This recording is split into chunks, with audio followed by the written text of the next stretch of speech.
Hello and welcome to episode 9 of LTA Report. We got so much to talk about, so we're just going to get right into it. And actually, I should get rid of the starting soon topic and turn That would on help. today's topics. So now we got a cool little graphic that shows today's topics.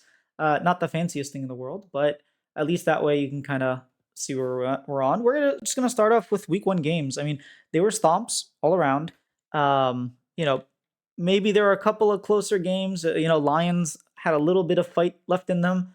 In game 2, they got some really good Vi and Varus combos, but in general, like it was 4 stomps. It's kind of what you expected to see.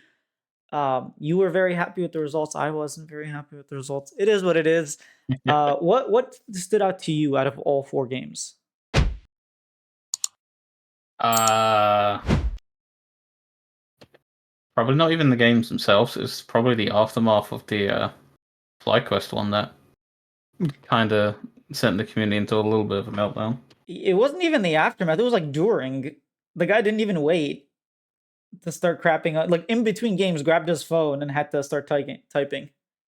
Wait, I didn't even see that. Oh, you did after game 1. He No, tweeted, I and was they showed the prepping for like tweet. interview question. That's mad. I didn't even. I was prepping for like my interview stuff. They showed the tweet in the broadcast for game 2. They were like, "Oh, Bwipo in game 1 like couldn't even after game 1 couldn't hold himself."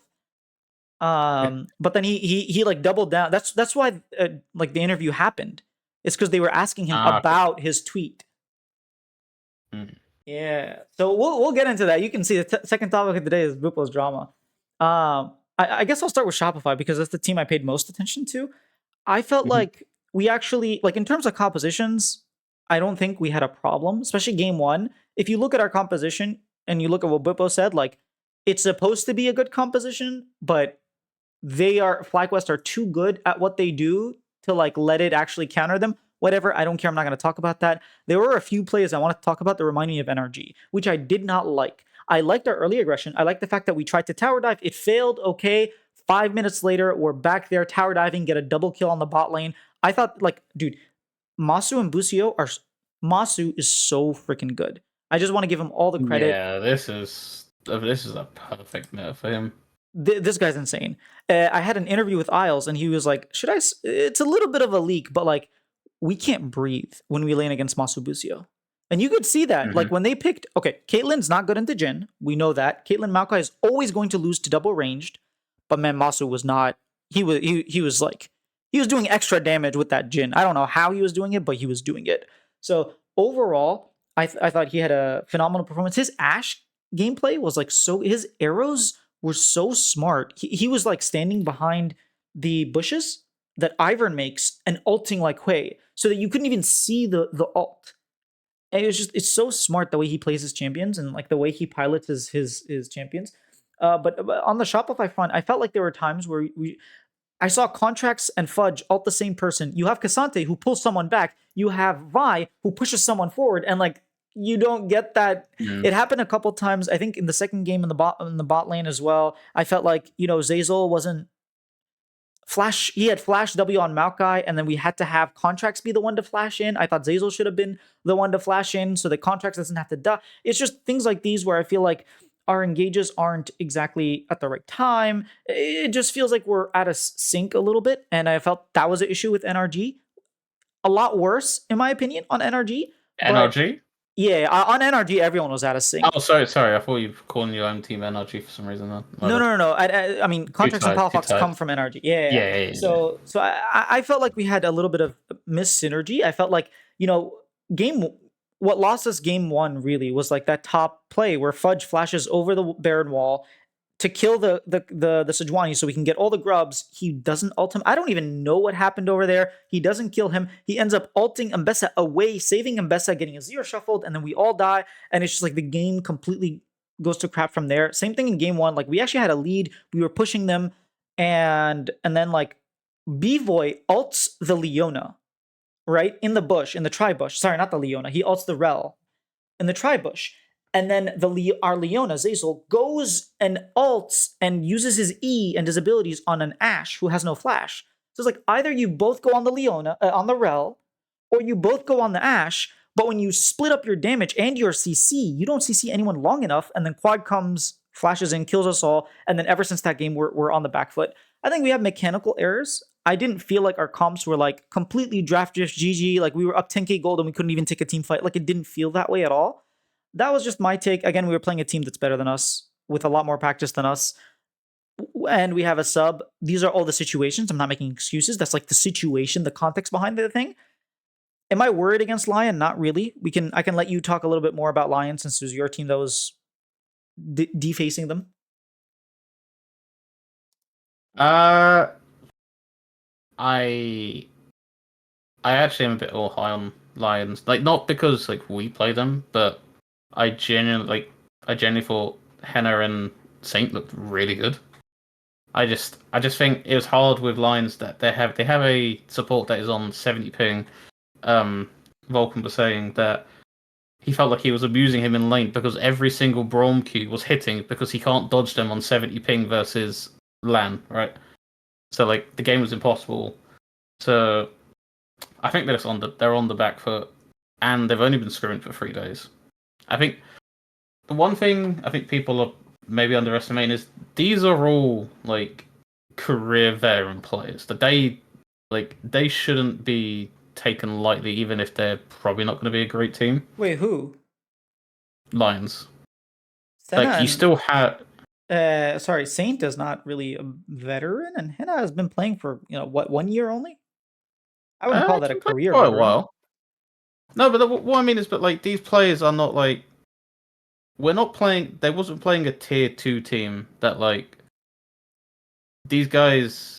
Some of these guys have been around a bit. Like Oddie, one of the greatest players from his region, right? I The assume greatest probably player, is the yeah. greatest. Yeah, I don't Eight watch it too titles, much, so I yeah. can't. Yeah, Licorice, like you know what you're getting with him. I think like he's not the peak that we once saw, but hey, he got a solo kill on Thanatos, even though I think that was a terrible misplay. Um, I don't think they're going to be that bad. I think I kind of agree with your thing that they're going to be maybe the Immortals, where I think they will look good until they lose, and that's where I think this could be a banana skin for you.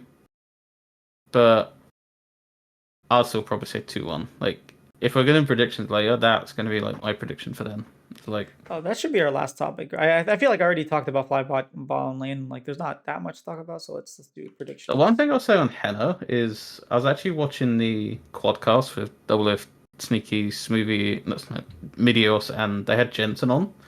And Double F was saying that when he was scrimming against Henna, he said he made sure that Double F could not breathe in any of the scrims they played, and this was when he was on the 10th place LCK team.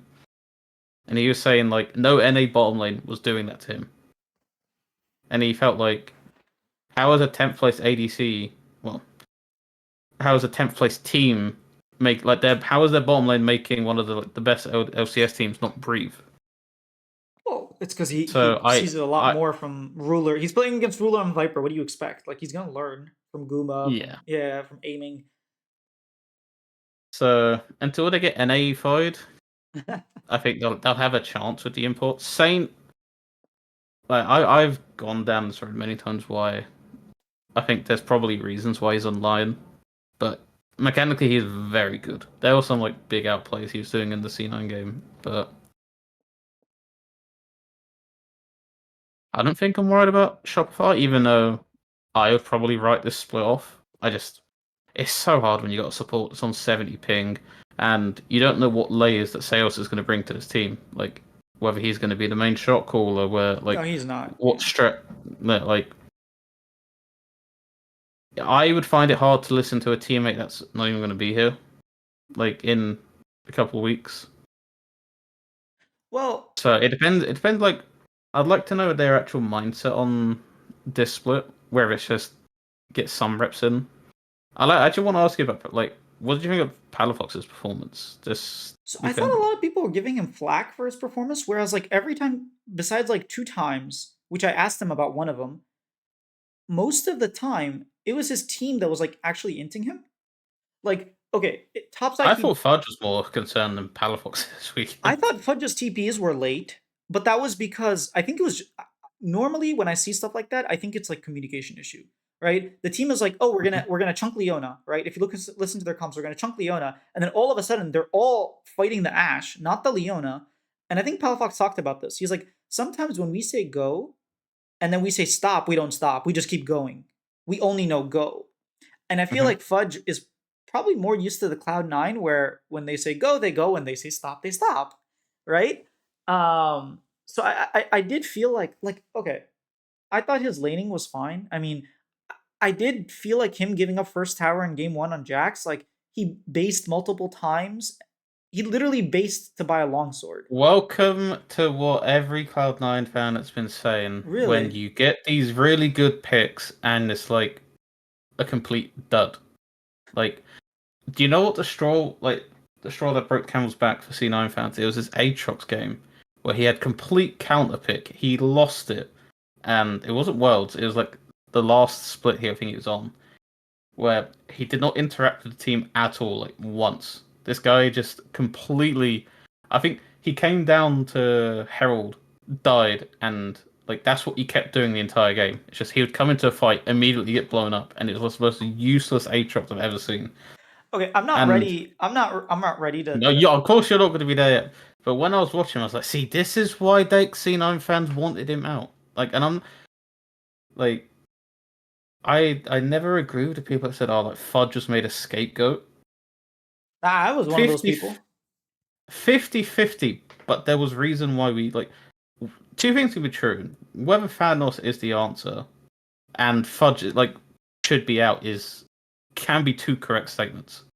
Okay, I'll agree with there. I don't think Fudge was the reason for C9's problems, but that doesn't mean Fudge was like the We should keep solution. him because there's no other like thing. Exactly. Like I thought, that's yeah, I thought C9's issues were like in macro and in like transitioning and finding like an identity to play, and getting rid of Fudge and bringing in a better laner isn't gonna solve that. So that's where I was like, oh, they're scapegoating. They're like, oh, now that we don't have Fudge, we're like completely unleashed. Like, no, Fudge wasn't holding you back. That's what I mean by he was scapegoated. Like, it was made to seem as if all of C9's problems were because of Fudge. But in reality, we saw them exacerbated as soon as they started tilting, you know? So either way, I'm not. I want to give him a little bit more time. He's playing on a new team with new teammates. He's and in a like an environment where you're playing with a sub. I think I'm of the opinion like give him at least a year, right? I'm not gonna give up on this guy, especially because he didn't look that bad. But going back to Palafox, I did feel like yes, him getting hit by the ash arrow, the really smart Maso ash arrow, where he hit his arrow in the bushes. I asked him, I was like, "Did you even get to see it? Like, what did it look like on your map?" He was like, "Yeah, it was kind of hidden, but like I'm playing away. I should always flash that. I never should get hit by it." And so like he took responsibility there. The other team fight that I felt like he completely butchered was like on the top side in game one when he was Hui and we caught Bwipo, right? And everyone was like collapsing and we saw them collapsing on us on wards. And like for some reason, instead of turning and like putting all of his spells so that he like blocks them and doesn't let them come, he like just tries to Mhm. run away, flashes and dies. And like we get chased down and like there was that Ash hitting the Jax and Jax dies and like we all die, right? And they take Atakan. But it's like just stand your ground. You're a control mage. Control the area. I don't know. Maybe like he looks at it and be like, oh, I would have been done either way. I just felt like that was like he didn't play that situation well. But I felt like the rest of the situations. I mean, he didn't play poorly. I'm not gonna say he like completely outclassed. Like he was doing really mechanically skilled. Like no, he played fine. He played like a middle of the pack LCS mid lane or LTA mid laner. And I think like expecting him to be the top two like he was back when he was like gapping APA and JoJo, like that's not who he is right now. Um Mhm. and again, I'm willing to give it more to us. We have a 2 game sample size against the best team in the league. I think maybe if he continues to have meddling performances between Fudge and Palafox playing against, Lions and going into next split, then we can have a serious discussion. But I'm of the opinion that like you need to give teams time to gel I and think figure this is stuff the out. problem with. Sorry to cut you off. I think this Like, is the problem with this format. Like, it forces overreactions because we have such a small sample size. Like, let's say you do lose the line, right? The amount of like bad takes that are going to be thrown from two best of threes, and then you go home. Like, why I really, uh, not really don't like it. It's just it doesn't force the best analysis. Like that's what I'll put. If we lose to Lions, I'll be disappointed, but I'm not going to be asking to blow up the roster. You really can't judge anything when we've had no practice and like not. It's just like some teams are going to come hot off the start and some teams aren't. And like I think it's a fun, cool split. Does it have to? Does that mean we have to have the best game quality? No, in general, we don't have the best game quality in summer anyway, spring anyway. So I think one personally, I don't find felt an issue. that the only benefit I think is because a lot of teams are having like problems. They're kind of being like chucked out the door very quickly. So then you do just get down to the nitty gritty, like your C9, TL, 100 Thieves, maybe Shopify. Like, um, so like they do kind of like dispense of the bad teams like quite quickly. Hmm. Like whether like I think it'd be really bad like watching kind of like some of the games now with teams that don't even have their full rosters, teams like that don't they've scrimmed for like 2 days to let the game quality be LEC level. Um, I mean, we didn't but have yeah, a hour long game with Rogue, so I still take it as a win, to be honest. I will watch Lion every day of the week over Rogue. I'm just saying. You can take the players out of Rogue, but you can't take the, well, I guess they brought up back players, but you can't take the Rogue time out of Rogue. Um, Mhm. Actually, give me one. How about, could you? I can hear you. I just need to go grab something. Could you talk about the Team Yeah, Liquid Dig series? Because I feel like that was a series where Dig actually showed signs of life, but again, they kind of got outclassed. So maybe give your opinions. yeah. I think there was some overreaction. Like, and again, Wookie, maybe you want to chime in since you're also in chat. There's just so many overreactions. Especially the Isles interview. I really had some gripes, even if it was like no flame. Um, just like really talking down on TL. Yeah. The game itself, I actually thought Soki played pretty well. I think he had like that really bad like TP in the top lane, but by that point, the series was like pretty much over. Um, but like I've always a like pretty decent like, showing.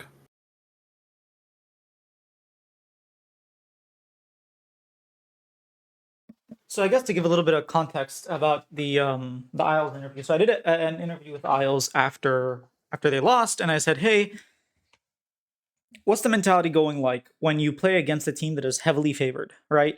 Like same thing with Shopify going against FlyQuest. In general, you're expected to lose, right? What is the mentality that you have?" And he's like, honestly, I don't really think that highly of Team Liquid. They like to me, they're not really on the level of FlyQuest, and I think by the end of the year, we're like we are going to scale up and we're going to be better than them because their players, I just feel like, are not that good. And he said, like, when we play against FlyQuest, we can't even lane. Like, Masu Busi are crushing us in lane. Meanwhile, on Team Liquid, you just don't feel that. You don't really feel that. So he was kind of belittling of Team Liquid and their status and saying, hey, they have better fundamentals, but once we catch up, we just have the better players. And I mean, I can't. That is one of the worst takes I have seen. Like, one, you don't even have the better players, and two, so you're telling me like a team that mastered the lane swap, one of the best teams in the world at lane swapping, was beating consistently, apparently, like in scrims and like good practice and showcased on stage.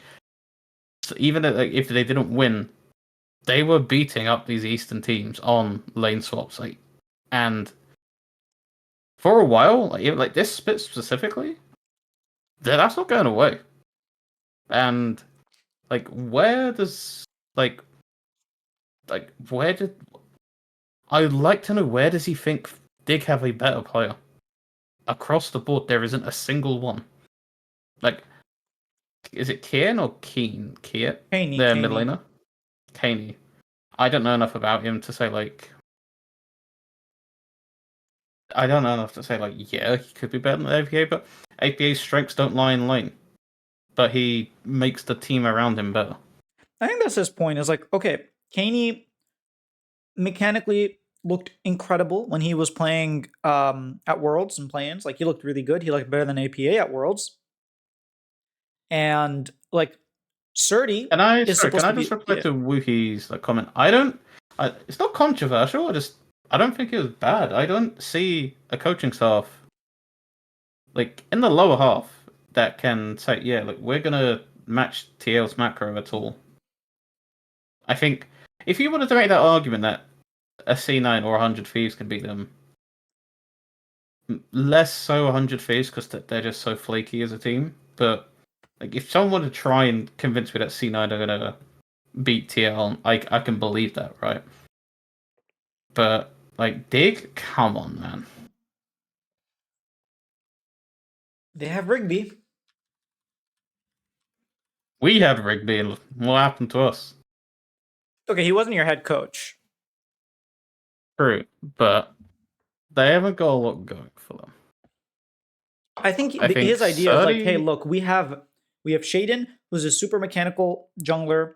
We have Surdy, who's the super mechanical rookie. We have myself and Tomo, who are like also relatively young, and Kaney, who's like another mechanical beast. It felt like in the bottom lane we're not outclassed, and I feel like in other places we are better like mechanically. They're just like way smarter than us. And once we figure that out, whereas FlyQuest, like he feels like FlyQuest have mechanical players and the macro to back and the fundamentals. That's sort of like the gist that the TLDR. I mean, you can listen to what he said, but that's like the TLDR I will give the evidence that it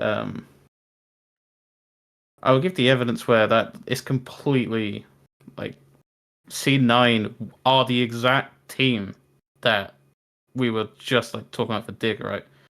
They in lane and early game smashing the fuck out of FlyQuest and smashing the fuck out of TL, and then look what happens. We didn't beat them. FlyQuest we beat in the regular season, okay, kind of a throwaway series. Like at least on FlyQuest's end, I don't think they were trying, which FlyQuest really didn't. annoyed people. Bwipo really didn't want to win those games. I remember his top lane end. My God. Well, I mean, he continued that in playoffs. To be fair, like we were smashing the hell out of him, but more of a team gap at the end. But like, just because you have good mechanical players doesn't mean the team has it all going on upstairs. And like it was evident by C9 last year. Like we, like, I kind of two things. It proved that they aren't unbeatable. Like I don't agree with that. Like there was blueprints even last year. It's a silly hypothetical to think about, but like, imagine we actually closed out these like 4 or 5K leads that we had in Or these these games. 8-9K leads. Yeah. Like, I said I actually tweeted it at the time. Both teams could be 2-0 up right now, and no one could like we could have been 2-0 up on FlyQuest. Like, because a lot of people flacked us for that game one. We were like 8,000 gold up, and we almost threw that game. And then we did. I'm pretty sure. No, you did throw the game, and then FlyQuest re-threw. It wasn't like you Oh almost threw it, but yes, then because yeah, we stopped them like at the Nexus. Yeah, you actively threw the game, and then they threw it back. They were like, I "Oh no, don't no, think you it's can a have it." grand like to Woofy thing. I don't think it's a Grand Canyon like gap. But I'm sorry, you have to go on like a gigantual like upswing. I think in week one, if you play the series 100 times, Team Liquid win 95% of the time. Like win Yes, 95 of the series. If it's a best of 5, I'd even go far as to say 100% of the series. Because right now, I don't think they have the fundamentals, the lane, like the macro to match. Eventually, the idea is like with Rigby, we can just be a better team and shore up our weaknesses, and then we'll just be a better team. I think that's where he's coming out. Do I agree with him? Not really. I think Team Liquid's going to continue to improve, right? I don't think they've peaked. That only works if you think Team Liquid are going to stay where they're at and everybody else is going to get better. I just think they're going to improve, especially since they have a better team to like learn from. the thing Um, is, like people are saying like, oh, we've been being up and fly in scrims, and we've been being up TL in scrims. Watch when they get into full season mode. They are not even 50% right now, and then they'll go like that, and then the whole league aren't even close to them. Like yeah. I don't like in this thing. I think also C9 is going to level up, but like until I actually see them beat them, it's gonna be like hard. Mm-hmm. I mean, that's But my hope for Shopify, right? Is that slowly we're like, going to level up. flip this if you want. There is no way Dig won't even get top 5. Maybe 5th if you guys are terrible. Nah, bro. If 100 Thieves are terrible, for sure, I'll kick them out, but I ain't kicking my team out. Dude, it was so bad. That DSG series was so bad. All right, let's get into the Like, and DSG series then. I don't want to flame Scojo because he's young. It's gonna take a while. He didn't look comfortable, but I'm thinking, man, like a more like experienced ADC that they may have like closed out that Jinx game because there were so many times it was like on the edge, and then like Scary Jerry would just walk into a Carly. I really thought it was like nerves. You could tell the player was nervous. I don't take too much from it. It's his first time playing. Like again, Yeah, that's what I mean. yeah. Yeah, like Castle was bright. Was a bright spot for sure. I like what Castle was doing. people, I've always been very high on him. Like even when he's been last place every season, it's I just he's definitely a. It kind of reminds me of River, where he was just on arse teams for so long, and then he finally got the chance to be on a good team. I kind of feel like Castle's the same. It's funny. I interviewed Castle after the game, and I was talking to him. I was like, dude, for 2 seasons, for 2 splits, you were on a really crappy team, and like people were saying, oh, Castle's like a top 3 top laner, but Immortals is a bottom 8, like the worst team in the league. How do you deal with that mentally? He's like, well, I don't care. To me, as long as I'm playing well, I don't care. If the team sucks, like it is what it is. You can't really control that. I was like, really? Because I feel like most people when they play and they're playing really well and their team's still losing, I'm like, what can I do? Like, come on, my team is so bad. Like, come on, give me something better. It's like, no. And then I was like, is it because you're playing on Immortals so you have to develop this mindset? He was like, no, I've always been that kind of guy. I was like, okay, I guess you're you're He's mentally just he's prepared. just vibing. He's vibing. He's just vibing. He was talking about how the vibes are the exact opposite of Mortals. He was like, it's so chill. He's like, in what world? Imagine you have the opportunity to just call your boss an idiot. And he was like, that was part of the script. I was told to call my boss an idiot. He was very, very surprised to have that kind of environment. So I'm happy for him. I think he can do well. I was gonna say I'm gonna make my very early prediction and say they may not get relegated. What was the Luminosity's roster again? Oh, Luminosity's roster is, well, right now Zazel is playing with us, but it's in the top lane, Fake God, the champion of NACL. In the jungle, Mm-hmm. Tomio, another champion of NACL. In the mid lane, Insanity, a finalist of NACL who lost to the other 2 players I just mentioned before getting promoted. In the bottom lane, we have Tactical, LCS finalist multiple times, like Worlds attendee. And then in the support, we have Zazel, World semi-finalist, by the way. Yeah, that was like how many years ago now? A billion years. It still happened. Uh, okay, I wouldn't make that prediction that they're just gonna stay up. Let me see how LG is first. And it's so long away. Yeah, that's Like, the who thing. knows if like DSG even make her? A roster swap. Yeah, like their team could completely implode. Their team could get so much better. They could make it a world. Like, who knows? Probably not that last part, but definitely I agree with you. Yeah, because we only have 2 spots. You're right. If we had 3, maybe, but not with 2. Wouldn't even go past 3, man. I don't know. You never know. They make a roster swap. Like Loki comes in 44 times late. They pick up Loki. All of a sudden, they're a real team. Like, who knows? Why are we getting rid of Loki? Because he showed up 44 times late. Loki? I'm giving out Uh random examples. Like I'm just sorry, my brain took over a really long time to get that no, joke that I'm you're just messing making. with you guys because you guys may or may not have had someone who's over 43 times late. Oh, I wouldn't be surprised if Uh it was the environment I'm issue. actively hate watching. I'm actively hate watching. That's funny. All right, so we can get into the drama. Actually, we didn't really talk about the games, but I mean, what more can you say? Castle Gap Sniper. It was Team Gap. Like, Oh, we never even go into that series. yeah, I had a 100 whole Thieves were point just of 100 better Thieves I didn't even like cover. at getting objectives, of picking when they wanted to take fights, and they just like we started picking them off once the mid game came. The first 10 minutes were close. After that, like first 10 minutes, DSU are playing fine. After that, it's like, yeah, you guys have no cohesion. We do. Um, Sucks for you guys.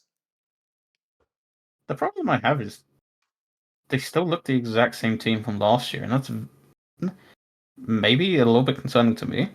Is like I personally, we'll get onto the C9 series. I personally thought there was much improvement from last year, not because we won, but like more so in how we were like more cohesive. Like I still thought the early game was kind of like the similar pattern, is a bit slow, drawn out. But I felt like the fights were a little bit more like connected. There's some more like set plays and layers to it. 100 Thieves, like they look like the exact same. They will play up and down to any team's level, and I don't think that's a good thing. I agree with you. I don't Because think it's a good thing.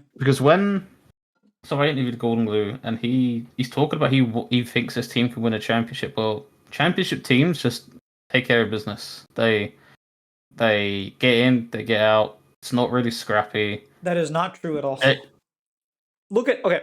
Let's go back the past like what 2 years. Let's go back from EG 2022. Okay, EG wins that first split. EG was 9-9.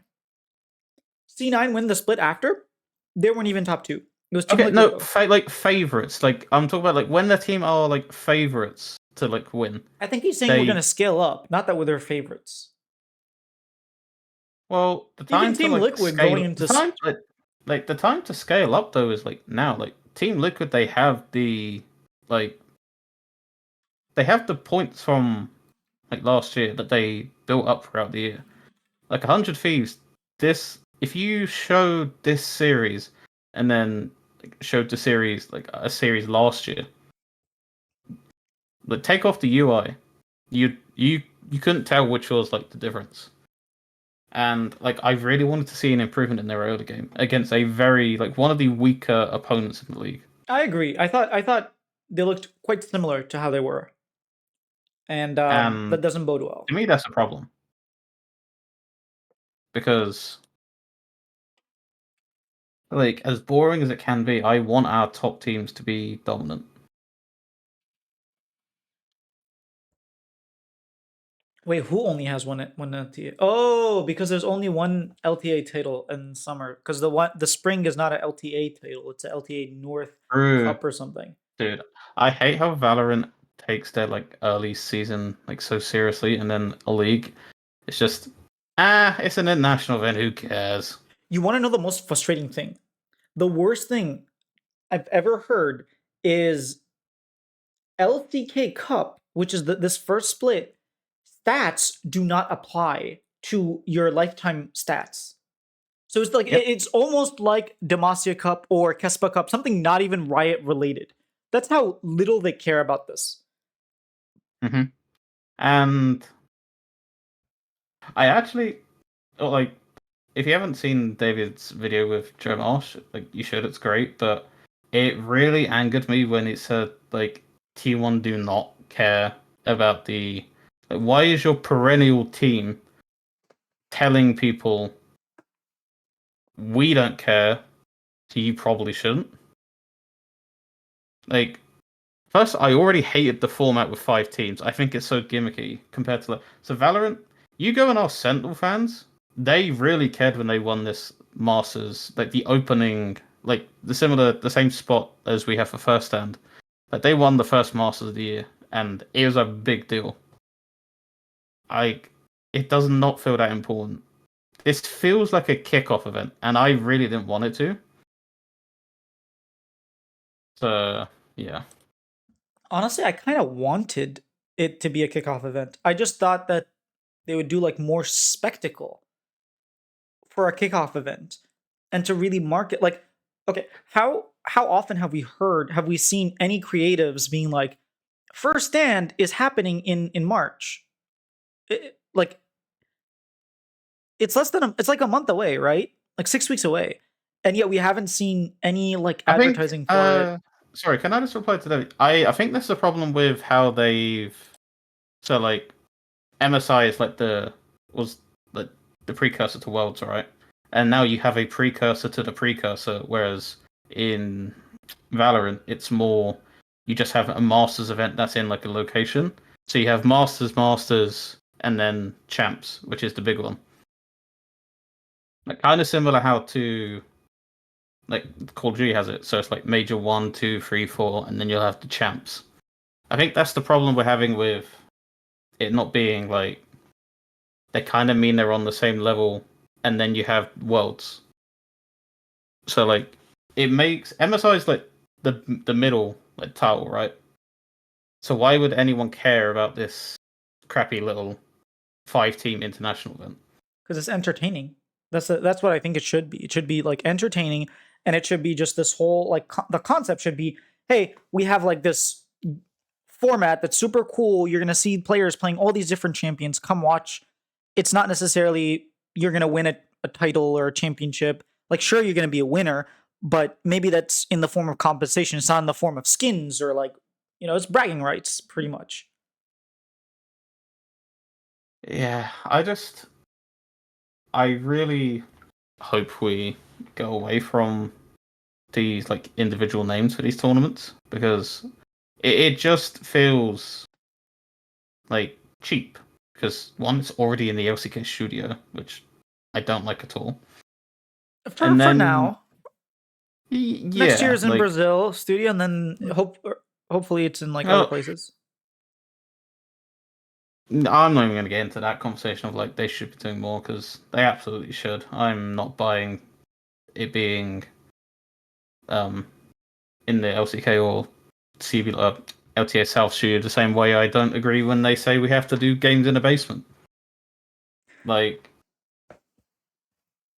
I'll just keep hammering. I don't like how this is like structured because when the cast, I remember I was saying this a couple of weeks ago on our pod. I don't like how the casters were even referring to it as an inferior split because Yeah, I don't. eventually you could just get people just completely. I ain't tuning into this crap. I am tuning in when spring and summer starts. It should be this is a fun split. This is a cool format. This is very different. Instead of this the stats don't even dude, the LCK, I'm so pissed. LCK Cup does not translate to your stats. It's as if you didn't play a game. If you played or didn't to your stats, it doesn't even matter. So like what's Mm-hmm. the point? I completely agree with you. It really is frustrating to like actively want give us some branding, some theme, something of like for me when we're playing in the basement, I really think you should do like a dungeons theme. First of all, I think somewhere else in LA you should have a massive watch party. There should be a really cool watch party with at least a couple of teams having like booths there, like being involved, giveaways, stuff like that. Get people involved, get them to a physical location, right? They don't like whatever you want to do something. And then for the teams, have like WWE like just have it like a theme day, tease it. If you want to do like a full heavy metal, like literally boxing arena type of thing with like just do something cool with it and don't just let it be, hey, we're playing in the basement. Make it into an actual event.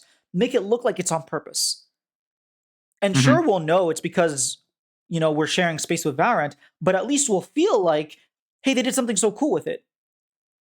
Yeah. Yeah, that is true, David. You're saying like Oh, we'll have more people watching LTA in New York than in LA.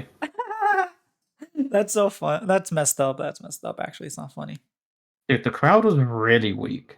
I'm I'm sorry to so upset whoever with the went. crowd. It was just like I was saying before. Like go watch TSL versus TL that first week of LCS in the franchising. That place was bouncing. Compare that to a brand new league now. They may as well have it in the basement because no one's showing up for it. Look, I have never been to LA event. Like I've been to sporting events before on the East Coast.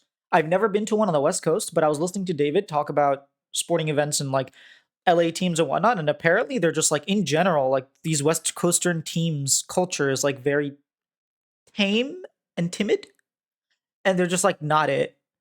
And I don't I have that don't experience. watch I like American sports like to tell you like if LA is like good or not. I'm not. but I'd like to be curious how the like LA Galaxy, which is the MLS team, I don't know. I wonder what they're like because I know football in generally it's really passionate, but well, I don't know what the American like.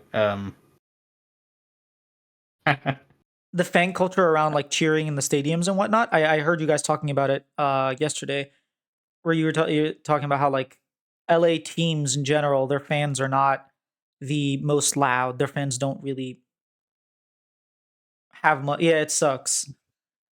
The last time I found something like funny from the crowd, I don't know if you remember, there's this one group of Irish people that flew over, and they were cheering every time.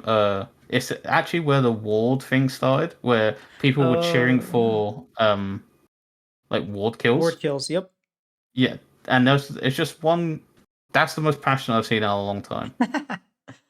Like, okay. What I'm saying is, sure, you can be quiet during the games, whatever. But when Whipple comes out and starts calling people trash, and he's like, "Come stream our scrims," and you don't cheer for that or boo for that or anything. First of all, And we the don't crowd even goes boo anyone. mild. Come on, we don't boo for anyone. Like, really? If you hate, like, it's just so frustrating. I don't know, man. You'll literally what'll happen is you'll And have. C9 fans got moaned at when they booed Gen G in Chicago in 2016. I don't know if you remember this, like Oh when no, I they're don't playing in remember like the this. theater. Genji came out and you just hear the roar of boos. That's Like what I'm talking about. Do I have like only you shows yeah. WC has none? Yeah. I do not remember that, to be honest. That was Chicago, right? Yeah. And Interesting. like as soon Dude, as that sounds Genji like came out, Chicago. Let's be all honest. you Let that heard be is Chicago. like boo. You just saw a roar of boos.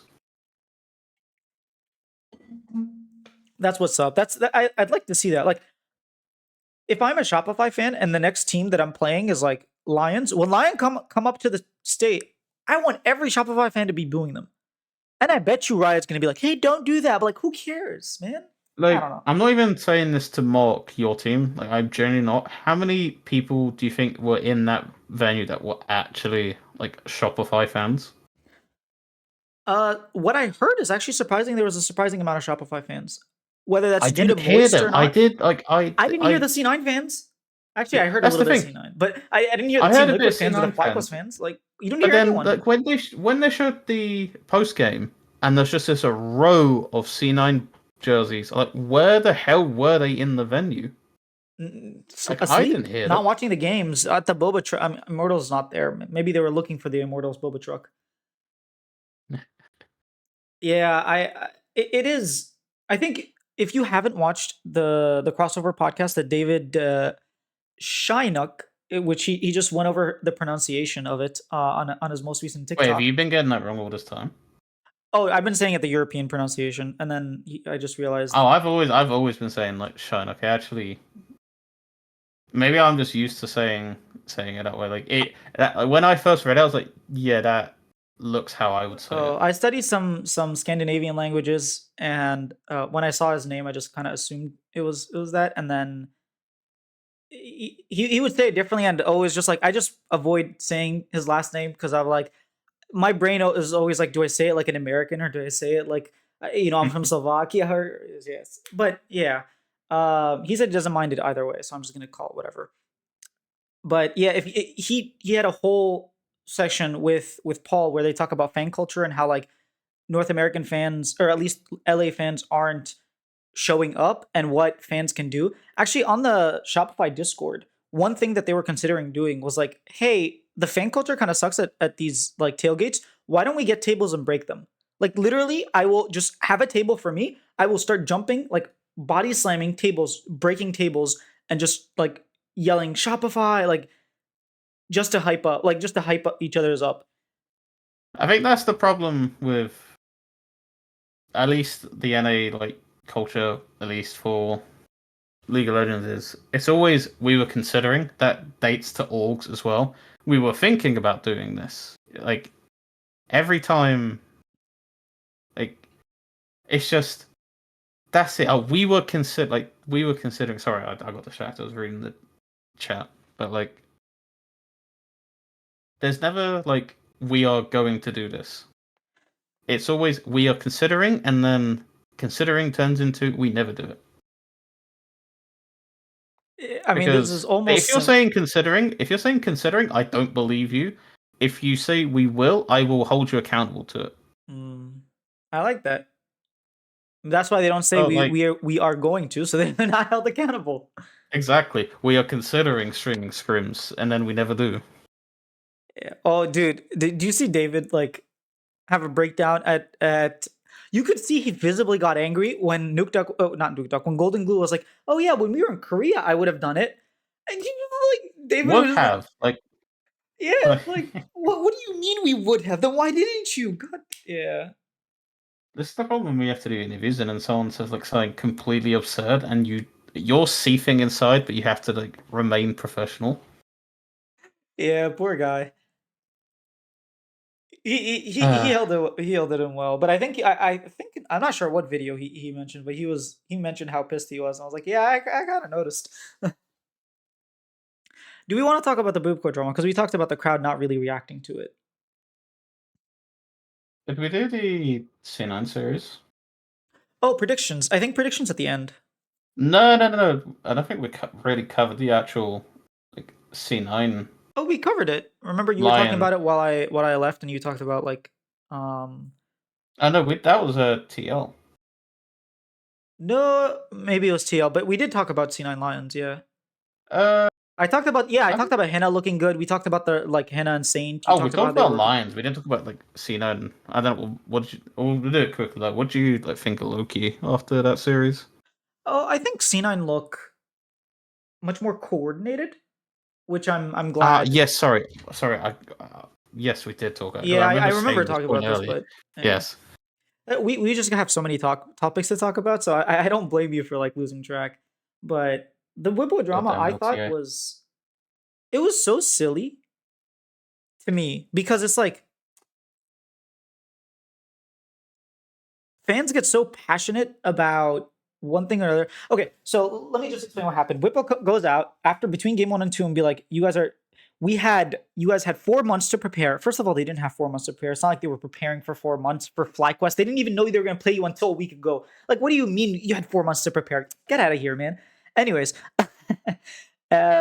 he's like, oh, you had 4 months to prepare and you blinded Jax and let us get Ivern and Urgot, which we like Eastern teams were betting against us. Like we had like such good results at Worlds with this comp, and now you're letting us have it with 4 months of prep. And he said this between games 1 and 2. And so then that tweet was actually shown on broadcast, if I'm not mistaken. And then afterwards, I think it was Jad who asked him about that. And basically, he was like, I need to level up the region. Like, we need to level up the region. We need to hold people accountable. We can't let people like drafting, like doing such ridiculous drafts and not taking things seriously. And we want like everybody to elevate. And like, that's my responsibility in this region. If I have to call people out, I'll do it. All right. So immediately after, I have an interview with Palafox and I tell him, hey, there's a lot of talk about the draft. And I feel like I want to get your opinion. What did you think of the draft in game 1? Keep in mind, this is after he explained how him and his team on multiple occasions misplayed, and that's the reason they lost. Right? So it's not like he didn't say we played perfect or anything like that. No, he's like, we messed up. Then he goes on, and I asked him about draft, and he says, well, he didn't hear what Bwipo had to say, so I told him, I like summarized, and I think I may have messed up 1 or 2 details. And he basically is like, I don't really think that makes sense because stylistically we counter them. I clip that. I clip the like 10 seconds of him saying like what Bwipo says doesn't make any sense. Stylistically, Hue Varus completely destroys Cassio Ash. And I put it as like the intro for the interview. Bwipo then on stream gets raided by LCS or LTA, and he watches the first 10 seconds and he pauses the video and he starts talking and he starts flaming the hell out of Palafox, and he even makes fun of him, and he calls Kyler, which is I think one of the people that work at FlyQuest, and he was like, "You get me Palafox on call. I will talk to him right now. Why what he says doesn't make any sense, and why what I say makes sense." And he just went on a rampage on like, "Look, I can respect that you think this is a counter, but we have played these champions into poke comps that are supposed to counter us against players that are so much better than you are, and they had to ban it. They had to respect us. So why do you think you're going to now counter up? Right? That's the whole thing. I think that's a very reasonable discussion to have. I posted the. I sorry, go on. Keep. I think the way it was had is not necessarily like the greatest. I'll agree with that. But then you go into the comments of like, so I clipped all of these and I put them on my channel, right? Because I Mm-hmm. want people to talk about it. And it's literally a bunch of people debating, is like saying, "Oh, how could Shopify first time Hui on stage?" I'm like, "What are you talking? First timing what?" The discussion was like so out of it wasn't there. Like as if they were discussing something completely different. And I just people were like either really upset at Bwipo and like Bwipo is so disrespectful, or people were just like completely and entirely flaming Shopify for letting them have a draft and saying like I wouldn't have drafted this. I'm like you didn't even watch more than 10 seconds of the response. Can you at least watch what he said? But anyways, I thought I am going to be completely honest. I don't think it mattered what comp Shopify had. I don't think they were exactly. winning that. So I think two things to be right. Shopify could have had the fucking Exodia comp. They're not winning that series. And also, I do think it's dumb to let them have the absolute best thing stylistically for FlyQuest. I think that first one's like, ooh, like why have they let them have this? I guess the main thing you could try to say is you're getting out the way Oh, it's instead of fearless. having to Yeah. ban it. Like that's the only like logical like thought I could have. But like I think even you could probably admit I didn't think they were winning that series. Like I think Flycos were playing too well. Shopify aren't there yet. Like there's no coordination in the team. It's just it was all over the place. So I don't think they could have the Falcons could have gave them the God draft. Like that wasn't the team that was gonna Yeah, no, put them out. I'm with you there. It did not feel like draft gap. That's the thing that people like. Sometimes Uh you have such a I don't draft know. gap that it's like there's nothing the team could do to do anything. But like early game, we were killing them, we were diving them, and then like it was clear misplays, like Palafox not flashing the Ash arrow or us getting flash engaged on. Like it was clear, like hey, they made good plays or we made bad plays. And it wasn't like, oh, we played to the best of our ability and it just didn't matter because their champs were easier to pilot. It wasn't really like that. Bubba was actually inting on his Urgot. He was just inting side lane all the time. Hmm. Yeah, I I think the one thing the problem I've always had with Bwipo is there is actually probably there is very good points. I think sometimes I think not over the line is the correct term, but like I think sometimes it can get lost. Like I thought if he would have um left it at the media interview that he did. If he would have just like left it there, I think then the conversation is probably just more towards why aren't teams streaming scrims? Because Mm-hmm. that was the case. A lot of teams aren't up for it. Only a handful, if that. As far as like I know one. I even said on Twitter to like respond to David's tweet. C9 are very open to it. The problem is the one team that actually wants to stream scrims with you can't scrim you because you're on the same side of the bracket. Mm, yeah. And I don't think teams, even FlyQuest, are going to stream this stuff when you're in Brazil. We'll see, but I think the other part was the fact that he waited until LTA rated him, and then opened up the interview, got that clip, and then showed the Nexus exploding at 26 minutes, and be like, I don't know how you can say that. The only two words that are acceptable for you to say after that is my bad. And it's like, well, I asked him to explain the draft difference. Like, what you want him to say? Hey, what was the? Did you think the draft was okay? My bad. Like, what do you want the guy to say? You didn't even watch the interview. Like, you didn't, you know. So it was a little bit of like responding to a headline, which, again, if you're a pro player, you are often the result of people responding to your headlines and not actually knowing what you said. So you should be a little bit more careful. Is my take, but it is what it is. Man, my face is dark. I gotta fix that for next time. Um, yeah, I was just looking um, at my I think camera and I that's was one like, thing Bwipo is very smart. Is he knows how to get all eyes on I like him and that. his team. I like the because fact that he's making people talk about like LTA. the complete engagement bait, like leaking his scrims or like leaking his priority picks. Like apparently Sven even replied to it on his stream and said, "I couldn't give a fuck about what Bwipo posted. This is completely useless. We're not even going to be using this list." That's funny. Yeah. So I mean, hey, within the whole drama, I've gained like 200 subscribers on YouTube. So like, again, I am not complaining. also congrats to 3K. Thank you, Forgot thank to you. Yeah, no, honestly, chase. this weekend has absolutely killed for me. Like the drama has helped my channel. I just think it's based off of like him not watching the end of the interview. Like he just like assumed he understood everything after 10 seconds of That's talking. just like the modern like person in our space that like it's always going to be things are always going to be taken out of context. They're not going to read the full thing, It doesn't but have they're to still be going to that way. like they're still going to react to like the small clip and then I just had go off of that. timestamps, my man. I Come think he on. even did that. I think he even did that with like casual. Yeah, when he absolutely went off on him, and it's Oh, I like, didn't know. oh man. Let's get the streaming scrims because I asked Palafox, and he was like, "Yeah, we were actually kind of down, but he didn't like give a super definitive answer." That was my point. We were down, not like it always. That's the No, so problem with my guess, everyone. my understanding of what happened, we didn't actually. Can I say this? Yes, he said it in the interview. They didn't scrim FlyQuest to begin with. It's sort of the C9 conundrum. We are on the same side of the bracket, so we can't stream our scrims with FlyQuest, and other people and Cloud9 and other people don't want to stream it. That's my understanding. But it's like Mhm. we were down to stream the scrims. And then I posted that because I was a little confused. And then basically Papa Smithy was like, some players might be down for it, but not everybody in the org. Like we're still trying to figure things out. I don't know who If on I Shopify. Yeah. if I had to make a guess, it will be ironed out spring split. It will happen. Teams will do it for content. I think we will get that. I just think teams are using the excuse of it's just a short turnaround and like we could start streaming scrims and then we get eliminated and then like It wouldn't have been because of the streamed scrim, trust me.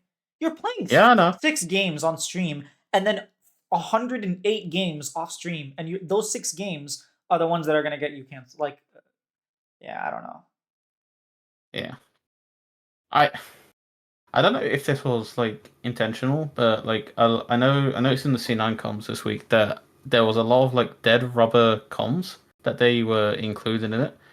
And like, I'm curious if that's just to like bulk it up because of like the streaming like scrims like conversation, or if they're just trying to expand more. Because that was a long comms video Wait, compared to like let me look. Cloud9 it's like Kia. 17, it's like 16, 17 minutes. Oh Which wow. yeah, Yeah, it's but I 16 actually minute voice liked it. comms. I Our voice liked comms are it five because minutes. Damn. that's what I mean. Like I liked it because like you got to actually hear more like from the team. Wow, that is crazy. I don't think I've ever seen like a best of three Finance has always 16 been minute, like long, but it's like eight never. nine minutes for a best of three. Yeah, yeah. All right, I mean 2 games literally, but I don't know. Yeah, maybe it's on purpose. Maybe it's something like they're trying to drive their watch time up or something. I don't know. Maybe new editor as well. Like the editor isn't as cutthroat of like what to keep and what not to keep. Who knows? Mm. But yeah, They it's have it's cool been to hear that posting a C9 are decent down. amount. To be fair, I'm very happy with how the Orcs been this season. Like I, so from like people saying in like in the actual like public Discord that apparently I may have missed this. It may have been said by people, may not have, but like I think the players are now being incentivized to stream from C9, whether that's like a contractual thing or I can't prove that. I'm going off of what some were saying in the actual C9 Discord, like that. And I saw a couple of lines on Reddit as well, like they're kind of being made to not made to stream, but I think they are definitely more incentivized to stream this year, which I am all for because I do like watching our players during like we haven't had C9 play stream consistently during a season until like Sneaky was on our roster, right? 2018, 2019, yeah. Dude, Sneaky was the most Right. consistent. Like it was crazy the consistency Sneaky had. Dude, could you imagine if we had a Sneaky like now? We'd be popping off. I mean, Palafox But has streamed every single day for the past month. He missed one who, sorry? day. Palafox, Mm. which I like. I've been in his chat and it's been chill. It's kind of cool to see like he's practicing very specific champions, and I'm like, please don't pull out your Smolder, like please. Yeah, I don't want to I see hope Smolder. like I just want to make it clear that I have no info on like if not that they're like made to start streaming more, but like it is nice to see that our players are Yeah, I mean, streaming. look, Genji have streaming contracts, DK have or D plus Kia have streaming contracts, T1 have streaming contract. Like, look, the best teams that want to be the most popular want the fans to watch the players. Like, it's not that Mhm. crazy. It's never too late, but also way too late at the same time. If that makes any sense from like a C9 point of view, like we should have been doing this years ago. Yeah. Like when we saw Sneaky streaming, just get all your players doing it, man. As soon as I have more leverage in Shopify, right now my leverage is basically just like, hey, what do you think of this? Right? At some point in my lifetime, I will have leverage in Shopify, and I will pull all my leverage to get streaming in their contracts. Like you must stream. Whether it's gonna Mm. work or not, I don't know. But that's like if I could leave one thing for Shopify, it's like make sure they stream and have a YouTube channel where the VODs are either put up or highlights of the VODs are put up. Like what Bwipo is doing. He's like actually he's growing his YouTube channel. Like I know he had grown it when he over his streaming year, like because he streamed in 2023, he didn't play, right? Like if Thanos can have a YouTube channel, then every player can. Like, come on. Yeah, he has like 33K subs, and his videos like 2 days ago, 3 days ago, 4 days ago, 6 days ago, they're within the 10 to 15K range. Honestly, that I'm not gonna say most orgs. A lot of orgs don't even get that much viewership on their videos. Mm-hmm. Not to name any, but like I don't think Shopify. Like okay, Moist will get that. Ludwig will get that. Do I think the Shopify main channel would get that? B9 Probably the not. views kind of get the same as like what Grappa's doing. Imagine if every It like, single player was getting that type of views, and then include mm-hmm. C9. You just like times 6, times 7, times 10 your viewership, right, on a weekly basis. Yeah. But yeah, if I look up Shopify Rebellion and I look at our voice comms, I actually want to see how much of that would like translate. Yeah, 72 views in 3 hours, like not that great. But again, like I think it will take time for What channel was it on? the Shopify Rebellion Some channel. Yeah. Like meanwhile, yeah, that okay, meanwhile, that's my video good. interviewing Palafox about the game got almost 5,500 views. There's no reason Shopify couldn't put a Dude, camera in our front of a LTA player's report will face. probably get more than that. What? I said our LTA report across like Twitch and YouTube probably will get more than 72 views. Well, not in 3 hours. Normally it takes a little bit longer, but Yeah, of course. But yeah. But yeah, like my point is, if Palafox, like let's say not even Palafox, like let's say Revan, the head coach, was responding to Bwipo's like draft thing, and it's just a video on YouTube on the Shopify Rebellion with Revan just standing there, and it's like, "Hey Bwipo, just wanted to let you know we weren't preparing for you for 4 months because we just got our roster, and guess what? Even before then, we were signing players, and we just found out we were playing you. So no, we weren't preparing for you for 4 months. And to your comments about the draft." Here are the things we did wrong. Here's why we think the draft is playable. Here's examples of you losing to this draft. Here's examples of how it worked in LCK and LPL. We're not making this up. Thank you for trying to make NA a better place. Dude, that video easily gets 10K views. Like, if it gets on Reddit, that thing is getting hundreds of thousands of views. yeah. But they didn't. And like, I understand why they didn't. They're not content creators, so they don't think of it that way. There's a reason I asked Palafox about that, because I knew that was going to be the title of my YouTube video, and I knew Reddit was going to eat it up. I think it got like 200,000 impressions or something on the Reddit post.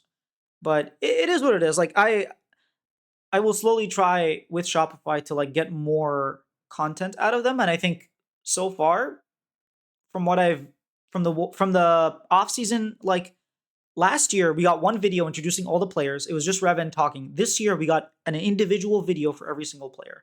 Like I consider that a success. Like we are moving in the right direction. For the C9 front, I am waiting to see the rest of the content because I'm pretty sure they said that they were going to be doing weekly vlogs. and it's Wednesday, and we haven't seen a weekly vlog yet. The editing takes time. I think in general, what we'll see from C9, if I had to guess, again, I have not talked to any of their editors, but if I had to guess, the comms will always come out first. So comms come Yep. out on Wednesdays because by the time they get it from Yeah. like Tuesday The or comms came Wednesday, out Tuesday, actually. Yeah. Tuesday or Yeah. Wednesday, depending on when Riot gives it to you. I think it really depends on. It's not the teams like. They're I just reckon waiting it'll on Riot. be voice comms and then their podcast and then the vlog.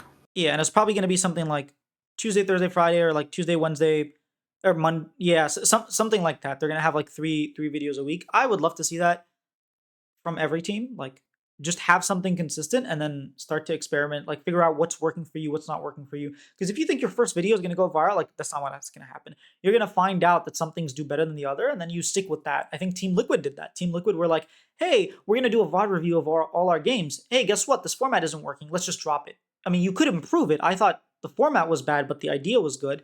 They dropped it. They started doing more like BuzzFeed kind of stuff, where it's like two gamers, like or three gamers try to rizz up two girls or something like that, right? And like those Yeah. seem to do well. So I think find something that works for you and stick with it. So all right, ready to move on to predictions? Sure. Oh, actually, before that, because I don't want to forget, viewership.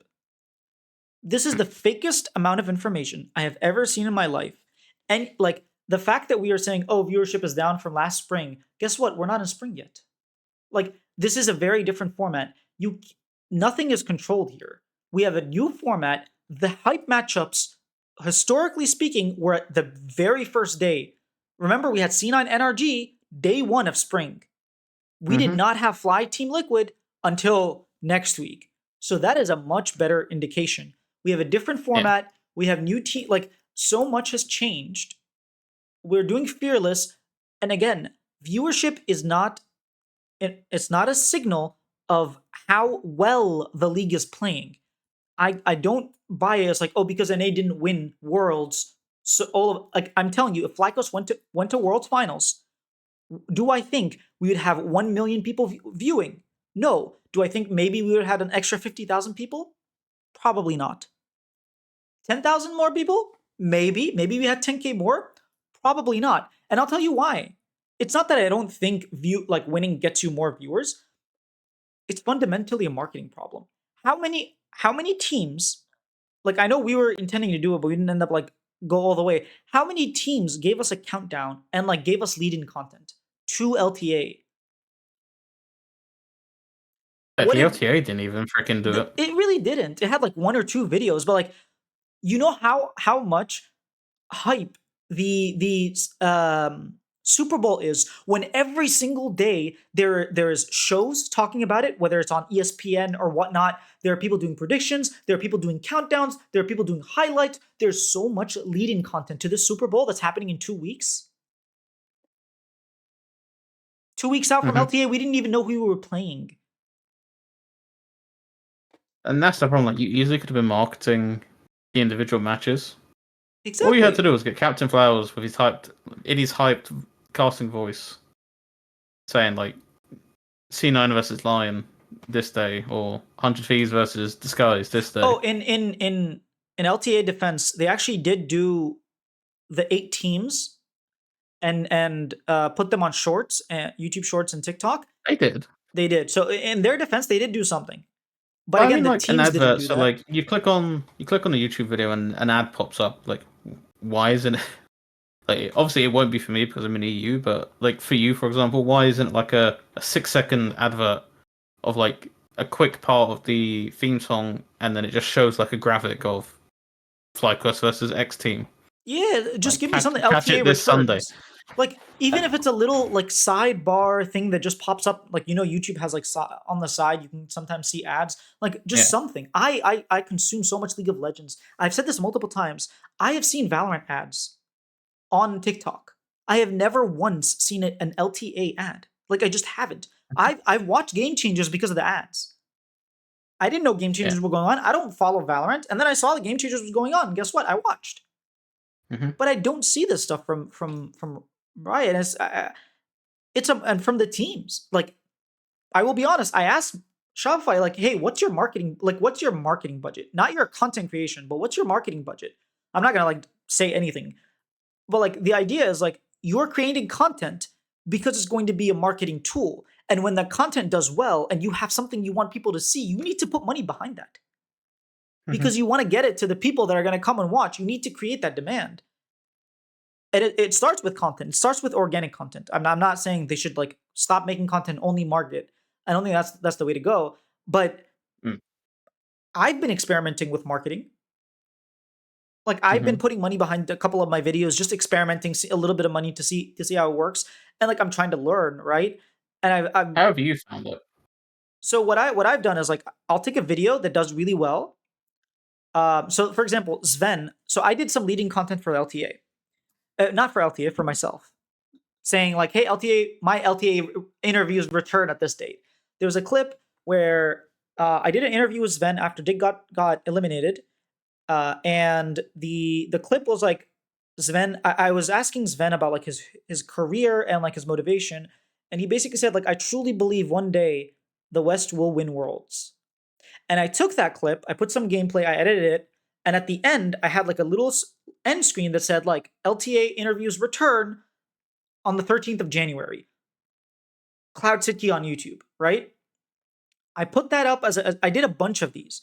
I put them on as YouTube Shorts and TikToks, and the one with Sven got like 5,000 views or 4,000 views. All the other ones were stuck at around like 8 to 900, maybe 1,100. Nothing hit the like 4K mark. I was like, okay, this is a good piece of media. People enjoy this media. People are watching this media. The watch time is consistent. People are enjoying it. I know I have a good ad because Yeah. YouTube showed me I have a good ad. So I took that and I put $10 behind it and I said, hey, YouTube, this is the age range I'm targeting. I assume people between 18 and 44 are like my targeted demographic. I don't want to target 70 plus. I don't want to target 5 to 6. I'm looking 18 to 44. I'm looking for these specific like people that speak English. I'm not looking for people who speak Portuguese or Korean. They wouldn't understand. Like I put in all the parameters and I let YouTube do its thing. And I'll tell you what happened. I'll pull up the results. So Sven wants to win worlds. That's what I named it. The goal was just audience growth. I just wanted people to see it. The cost was $10.01. They refunded me that 1 cent because I only put the budget for $10. The impressions that I got, the amount of people that actually like that it crossed across their screen was 30,802 people. That's how many impressions there were. The actual views were 1,133. Now I got a lot more views organically than with the ad. But the nice thing was that these people that saw my video were people who hadn't seen my content to begin with. They were new users, which is something that I really like being able to target. And as a result, I got 104 subscribers just from that promotion. Mhm. So overall, I thought that was I didn't know whether that was like good results for $10, bad results for $10. Again, maybe if I take a better performing like short and then put money behind that, I get more views, more impressions.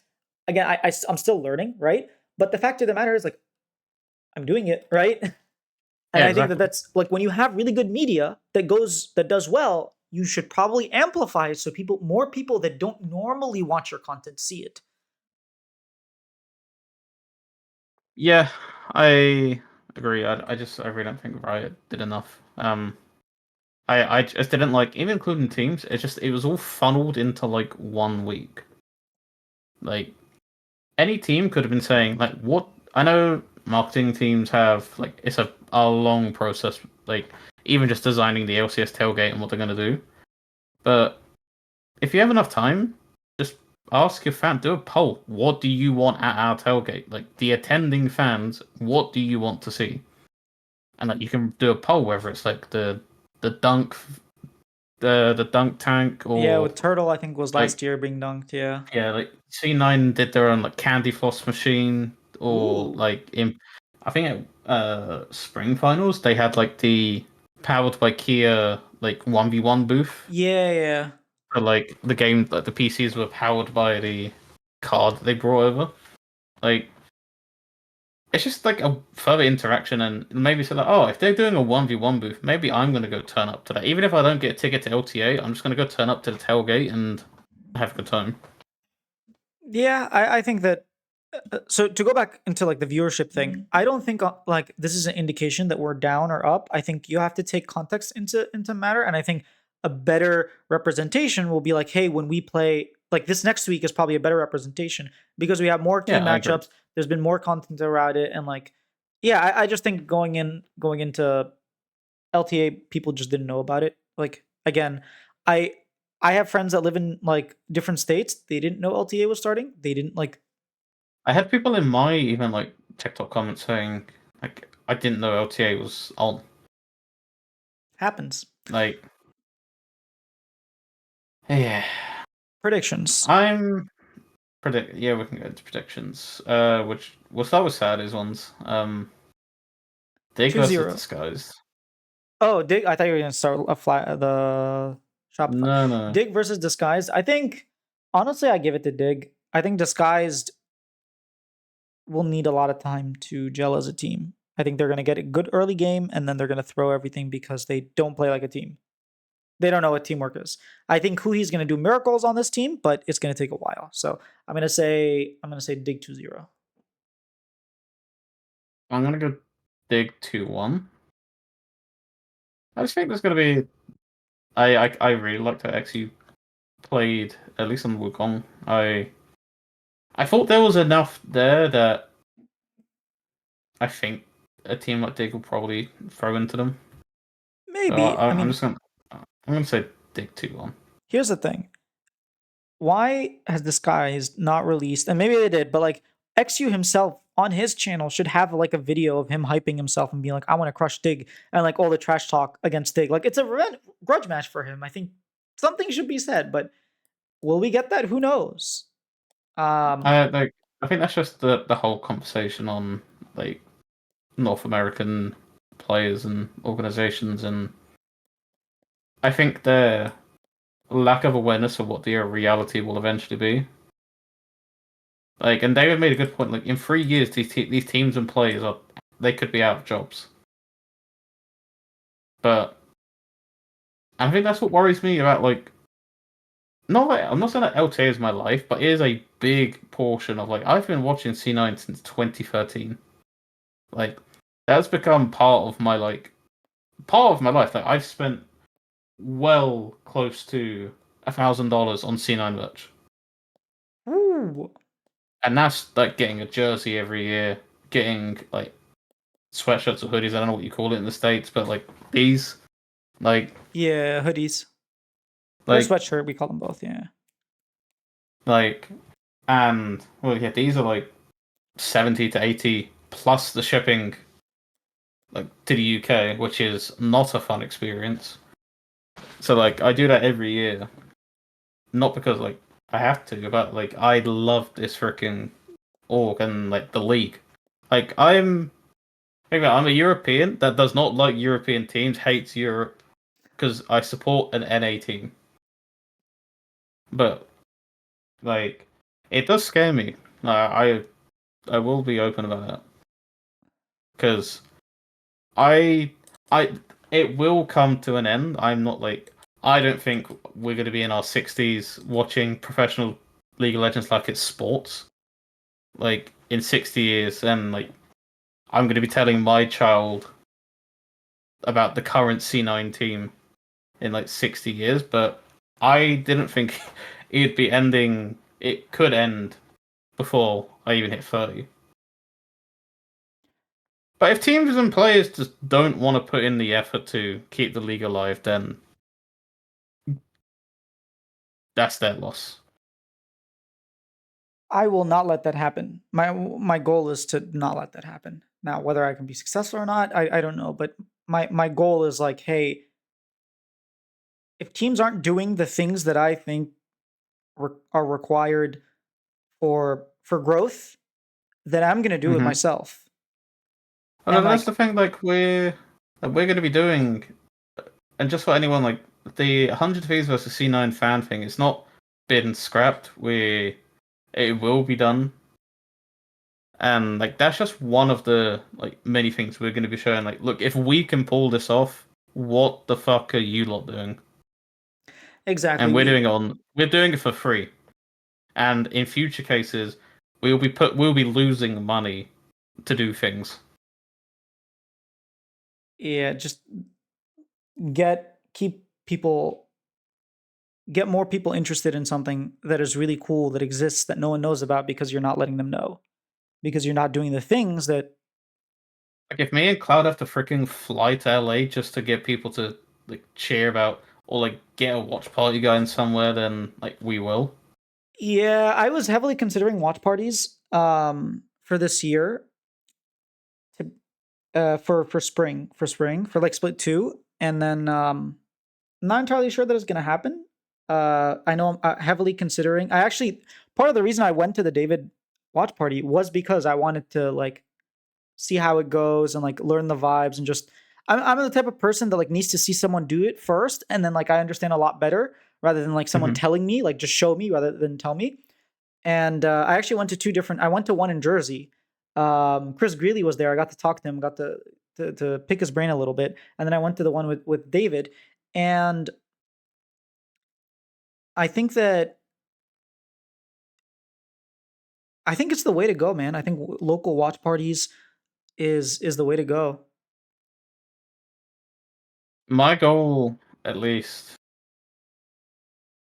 definitely when Worlds comes around, is like for us to definitely try and do something like pretty big. Yeah, I think this is in China. Like if Worlds was like in Europe, like last year, Next at year, least. no, I mean for Oh, next not year. this year. Okay, next year. It's Next in year's North NA. America. Oh yeah, Yeah. yeah. That would be cool. Um, If MSI was not in Vancouver, man, I'm still salty about that. Hmm. Um, Should, should we get back to predictions? oh yeah, yeah. I forgot. Yeah, so that's the Dig series. I think we kind of already talked about the Shopify Lion series. I think it's going to be 2-0. Like Hmm. they're we're playing with a sub support. They're playing with a support that's on 70 ping. I don't think it's going to be close. I think it's going Hmm. to be 2-0. I think I saw more out of us against a much tougher team than Lion had against a like a still a good team, but weaker than FlyQuest in my opinion. Which is why I think you said 2-1, right? For which show, sorry? Shopify 2-1 versus Lion. No, I said Dig 2-1. I Earlier you said when we talked about Shopify, you said 2-1, right? yeah, but then you reminded me that Lions is on. I'm gonna check my Shopify too. All right, I like that. I like that. No bias here. Going into the C9 matchup, I'll let you take the lead on this one. I know you're a little you have some extra Um, motivation. yes and no. Um, I think we do need to beat one of these top two teams. I don't think we have to in this stage, as much as like how tame and boring that like take's gonna be. I think we just need to get a gauge of where we currently are, because if we're aiming to beat them in spring, summer, I think this series is like a very good opportunity to. Like if we win, I'm ecstatic, but if we lose, I'm not pulling my hair out. Mhm. Um, but that's on the assumption that I think we're going to take care of business in the lower bracket. Like if we lost to FlyQuest and it completely fell apart and like doubted ourselves and then lost to Dig, um, then I'd be a little Dude, Reaper upset. is so But getting fired if that happens. I'm just saying, Jack does not mess around. what the way he spoke about it in the video is if they aren't taking the losses like seriously, or like if the losses are like beating them up and like the performances get actively worse. So basically, he's saying like, don't you dare mental boom, because he was saying that it's a privilege to lose to FlyQuest and TL. I wouldn't say that. Like, it was a privilege to lose to 2016 TSM. Like, that's a real fucking team. Like, Okay, come on. Fly and TL are like on that level no, of like they probably are. the best Well, teams NA has ever seen. it is way too late for me to get into that debate. But Okay, they don't have what I the mean is pedigree. I didn't put Fly in TL anywhere close to like what that TSM should have achieved at that Worlds. Pre-worlds, like okay, week 7 just finished of regular split. Team Liquid went undefeated. The things that people were saying of like Team Liquid going into Worlds and expectations was reminded me a lot of 2016 TSM. Now, again, 2016 TSM was like semifinals. Anything less than semifinals is a failure. Do you think, maybe this is gonna sound really harsh on TL, but do you think the heart was in the correct like place for? Do you think NA fans were just happy that we didn't have duds like we did in No, I think the last couple of years? Like I people that were not that high on C9, yeah, in the previous 2023, year, and yeah. like Or and even the NRG. others, like and 2022, like people were not high on the teams either, even though we was in NA. I think it wasn't just because of that. It was because like we actually had a team that could challenge the East in macro. Like Team Liquid was beating T1 in macro. Mhm. That is, when has that ever happened, right? So we saw this level of like gameplay that we haven't seen since 2016 TSM.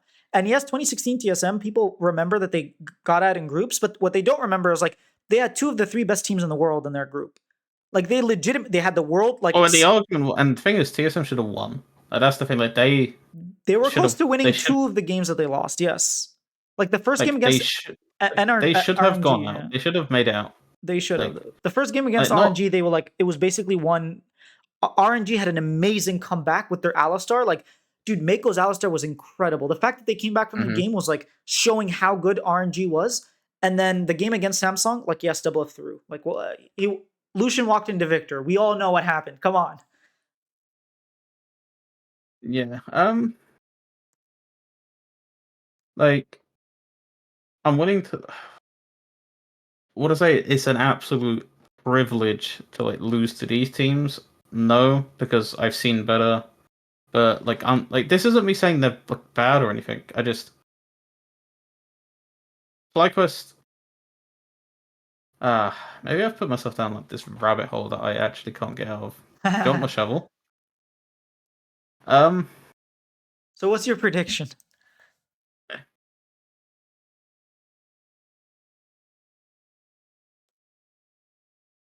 FlyQuest 2-1. All right. I'm like people get annoyed at me when I don't predict C9 to win, and like I've always been like straight up honest when I don't think right now we are at the level to beat them. But that doesn't mean I don't think they like I even like you can even check the tapes from the previous episodes. I was always saying third. Third was I have been very consistent that I think we're the third best team. Yeah, you actually have. I, on the other hand, have been the delusional guy who, okay, I will always say what I think, and then I will make my prediction based on my fan base. So, like, I will say, hey, I think FlyQuest are going to 2-0 us, but my official prediction is Shopify 2-0.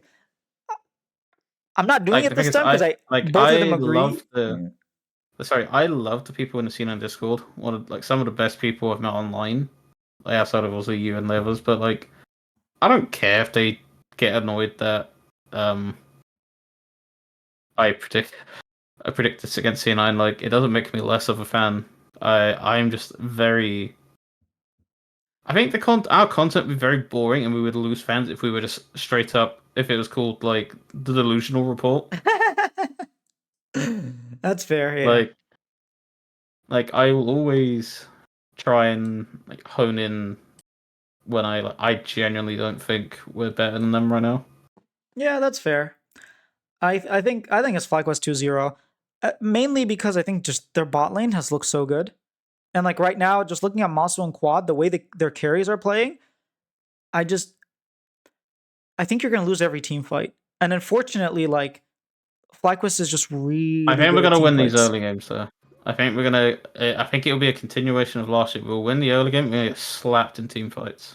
Yeah, and like FlyQuest knows how to play that game, don't they? Mm-hmm.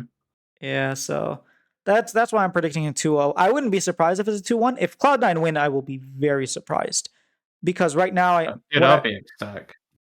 what I've seen from FlyQuest and so far just makes me feel like they're heavy favorites But the in thing my is, opinion. they should be heavy favorites. They retained their Yeah, roster. They reigning like champs. the reigning champ. The meta hasn't changed. Like, It's and kind of they get to changed. express not so much to the point where like Fly are a completely different team. I think I mean, we were playing Smolder and Tristana every game. We were playing like Zeri mid. The mid pool has like changed a lot. it kind of died down a little bit. It wasn't as drastic.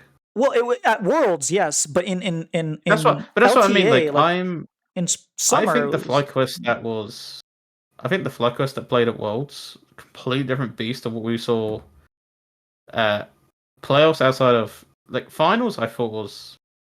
I really thought if TL pull that back, they win that series. I'm oh not gonna yeah, I think if TL win that game 4, they win that game 5 as well.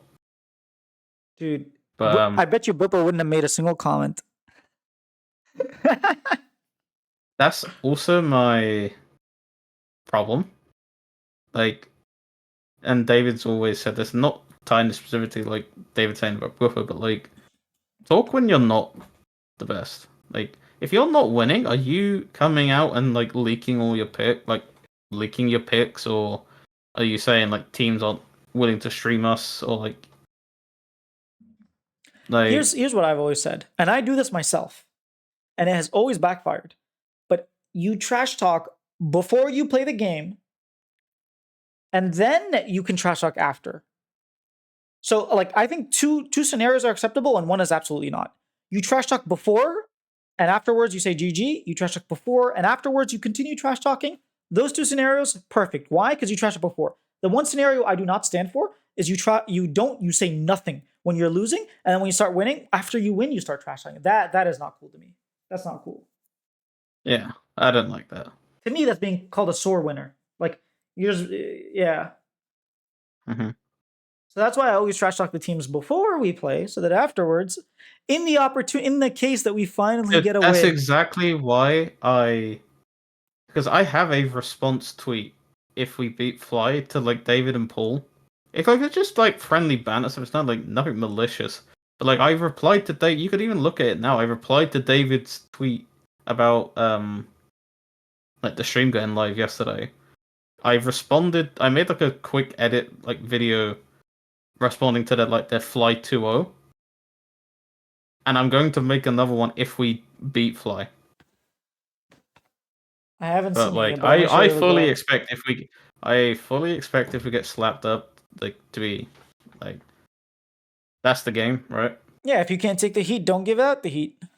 Exactly. Can't play the game, don't That's play like it. that's just the point like we're trying to make though is if I only like clip up David after we've won, I to me it doesn't feel as good as I responded to you before questioning it and now I'm following up my like response. Exactly. No, I respect that, and that's sort of how I think trash talk should be done. But the thing is, I went not like so hard, but like I was giving so many jabs to David prior to Losing. when we played them last year. Yeah. Yeah, when we lost to them.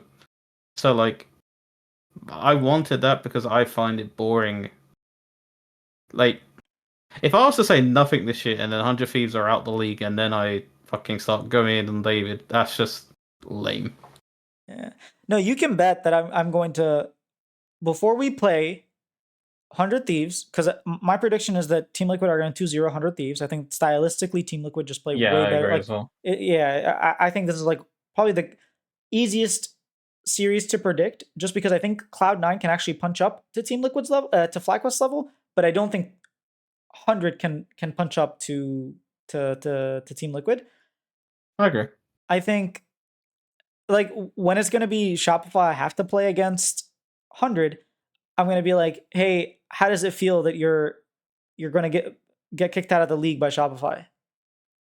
Like this would be Mm-hmm. like I will make something along the lines of like, oh yeah, you're your team's leaving and Whether we have David on the LTA report again or like you do your own video of him, I would love to see it like a full on like gloves are off style. Did you see one? We did one last year between we were playing to see who was going to get into playoffs, right? Mhm. Last summer, because even though 100 made it to Worlds, they had a very poor start. I think they won one game. They lost one, won Yeah. one, and then like lost 4 games in a row, something like that.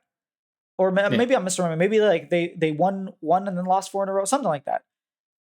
Mhm. Point being, it was very tight. The race was very tight, and so Shibby, another caster in NACL and OQs and whatnot, he did like this like debate show where he had me fighting for like why I think Shopify are gonna win, and him talking about why he thinks 100 Thieves are gonna win, and it was like not just about like the game specific for the next day. It was actually it talked about like why you should be a fan, why like specific. He went players. He went like Sniper versus what's his name? I had to defend Fake God against Sniper. Like he challenged. It was quite entertaining, and I actually tried to do one with like before the FlyQuest match, but it didn't actually work out.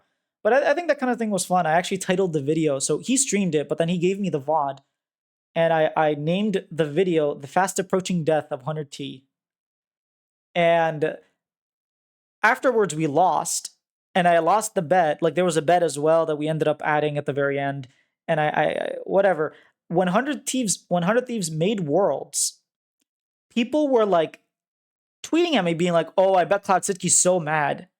I'm like, dude, I was bantering with him. I'm not actually a 100 Thieves hater. I'm happy for him. Just because I made Oh, a I video am. saying like the I fast one approaching hundred. death of I 100 one Thieves and then they hundred left the percent league, am. that's not. I'm 100% a hater. Yeah. I think stuff It's like like that is David. cool. I think it's like that's what's annoying me about. I think they're probably going to go. Like you need these type of teams in the league. Like if David goes to another LTA team, I'm not saying he won't do everything he can to try and be a fan. I wouldn't class him as like, okay, yeah, you're a Team Liquid or Flycus fan, like how I would describe myself as like a C9 fan. And like, granted, I've never had to switch teams, so I haven't had this like problem. But I feel like when you've had to switch teams so many times, I feel like it's hard to have like a fan in there. Like, I don't know, it's a very old school like European soccer where like you have your team, and if you lose that team, tough luck. Like I know, right? that's how they view it in like soccer. It's like I can't say I'm a Manchester United fan, and then in a couple of years I'm saying I'm a Liverpool fan. Oh, that's messed up. Your Like family will stop exactly talking to you. Yeah. right, dude. It actually gets to the point I actually refuse to like if there was like I was on Tinder before I like, met my like future wife. I would actually not swipe right if they supported Liverpool. It's impossible to date them. Like culturally, like I can't have a Liverpool specifically. It'd be like C9 in TSM times a million. That's how bad it is between. Dude, you cannot be a Manchester United fan and rock up to. You've got a bot in your Twitch Oh, chat. You might yeah. need to get rid of. Thank you. I will promptly once I figure that out. I know how to do it. It just takes a sec. Um, Stream manager.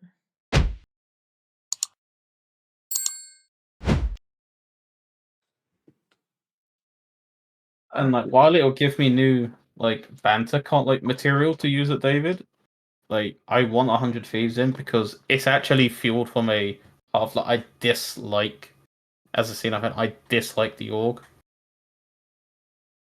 But yeah. 'Cause, like if it like if David went to FlyQuest, I don't dislike FlyQuest, like I'm quite numb to them. Well, you're Like gonna I need to have my learn to dislike another team because I really doubt 100 Thieves are staying. Like you don't sell your spot, so the next year you buy it back. Like that just doesn't happen. like I know there is the odd chance they stay next year, but then it just sets such a bad like, precedent for every other team will now want their money back. Yeah, if I'm Dig, I'm like, That's why why did I pay you a franchise slot when I can just be here? exactly. Like if I'm seeing, it's like give me whatever like X million so I can actually build a different roster or Yeah. All right, I think we hit everything. We hit, more than the four topics I had written, but again, there was so much going on this week, it so was an absolute packed week. it was for sure. We didn't even get to everything. Like we could definitely talk more about other stuff.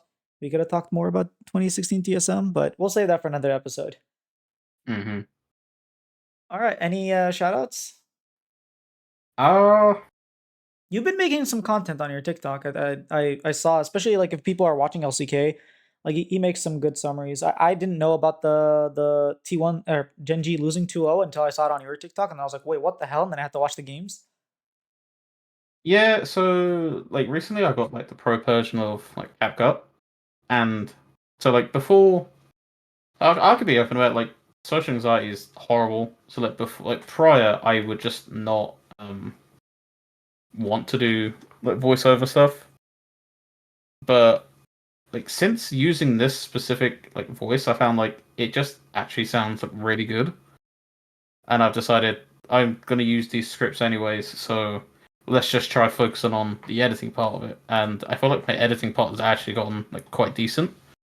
So like I feel like my videos now have a style for each of them, like from the sounds I use to how I like use the pictures and stuff. Yeah, I'm free of 600 followers, so if anyone is like willing to give me a follow, it's Mon Esports at TikTok. Uh, Also just congrats to you as well, like reaching like 3K on YouTube, absolutely huge. Yeah, thank you, thank you. I actually that was gonna be my shout out. Like, I'm very happy and pleased that I've hit. I didn't just hit 3K, by the way. Like I hit 3,243, which is like not only did I hit 3,000, but like I'm 200 above. So I'm Mm, very happy. I think this week of LTA was like so packed, and I think I was one of the people that took advantage of that. Where I had yeah. a video come out every single day. I had Saturday. As soon as the game was over, I uploaded Palafox response. Like that was like Hmm. that, you know.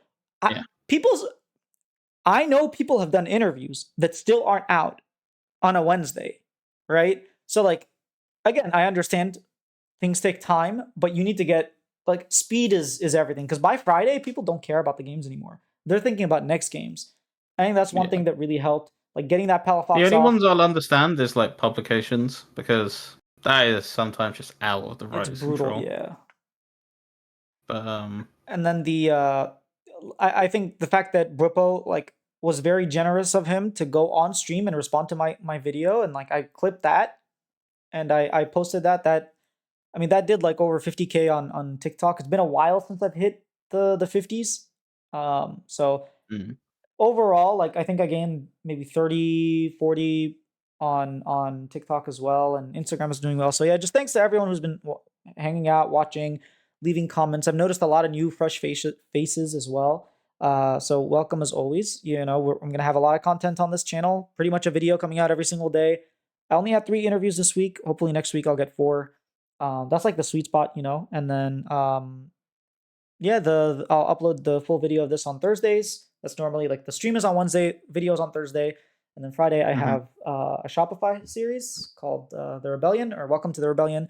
That's on Friday, and then we get into games. And I'll definitely have an interview out Saturday. Also, disputing everything. I have way too many shoutouts, but disputing everything was so much fun. A lot of people showed up. Like it's nice because it happens right after the games. It gives people an avenue to talk about what happened. And yes, the games weren't spicy on Saturday because it was like 2-0, 2-0. I mean Saturday and Sunday. But hopefully going into Saturday we can talk about the games and then we can talk predictions for Fly TL. And yeah, it's just been a fun time making content. I enjoy making content and I like it is difficult, especially with the personal life and like all the stuff, but I really try to push to do as much as I can because I think it's needed. hmm And I'm glad that I'm seeing the results in my subscribers. So thank you everyone, and we'll catch you yeah. guys next time. Peace.